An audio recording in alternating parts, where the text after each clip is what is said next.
Please like share and subscribe. Kannappa మూవీతో మంచి విష్ణు గారు మంచి బ్లాక్ బస్టర్ హిట్ అయితే కొట్టేశారని చెప్పొచ్చు. ఆయన అప్కమింగ్ మూవీకి సంబంధించి మంచి క్రేజ్ అయితే ఏర్పడిందని చెప్పొచ్చు ఈ మూవీ సక్సెస్తో.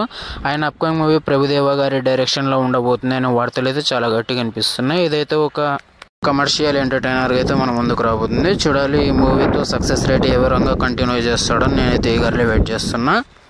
మంచి విష్ణు గారి డ్రీమ్ ప్రాజెక్ట్ అయిన కన్నప్ప అయితే మెటీరియలైజ్ అయ్యి థియేటర్లో రిలీజ్ అయ్యి మంచి టాక్ అయితే సొంతం చేసుకుందని చెప్పొచ్చు. ఈ మూవీ ఓవరాల్గా మిక్స్డ్ టాక్ అయితే సొంతం చేసుకుంది. ఫైనల్ ఒక 1 hour అయితే అదిరిపోయింది అనే టాక్ రావడంతో ఈ మూవీ మీద కలెక్షన్స్ అయితే అదే ఇంపాక్ట్ అయితే క్రియేట్ చేసిందని చెప్పొచ్చు. దాదాపు 42 కోట్లు అయితే కలెక్ట్ చేసింది 2 రోజుల్లోనే. ఇంకా సండే కాబట్టి ఈరోజు వచ్చే కలెక్షన్స్తో 50 కోట్ల మార్క్ అయితే ఖచ్చితంగా దాటుతుందని నేనైతే అనుకుంటున్నా. కన్నప్ప మీరు చూసారా? మీకు ఎలా అనిపించింది కిందైతే కామెంట్ చేయండి. ఇలాంటి మోర్ కంటెంట్ కోసం నా ఛానల్ అయితే ఒకసారి సబ్స్క్రైబ్ చేసుకోండి. వెంకీ అట్లీ గారు మన తెలుగులో అయితే ఒక 2 మూవీస్ చేశారు. అవైతే యావరేజ్గా అయితే నిలబడినాయి. కాకపోతే ఇంకా తమిళకి వెళ్ళి అక్కడ బ్లాక్ బస్టర్ హిట్స్ అయితే ఇస్తున్నాడు అని చెప్పొచ్చు తమిళ హీరోస్కి. వెంకీ అట్లూరి గారు ఎందుకు ఇలా చేశారని నేనైతే అప్పట్లో అపార్థం చేసుకున్నా.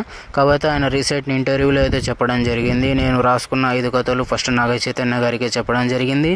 కాకపోతే మెటీరియలైజ్ కాలేదు, డేట్ ఇష్యూస్ ఇతర కారణాల వల్ల ఇదైతే మెటీరియల్ కాలేదు. అప్కమింగ్ అయితే నెక్స్ట్ సూర్య గారితో చేస్తున్న మూవీ తర్వాత నాగ చైతన్య గారితో చేసే అవకాశాలు అయితే గట్టిగా కనబడుతున్నాయి. చూడాలి సక్సెస్ రేట్ని ఎంతవరకు అయితే కంటిన్యూ చేస్తాడో అని.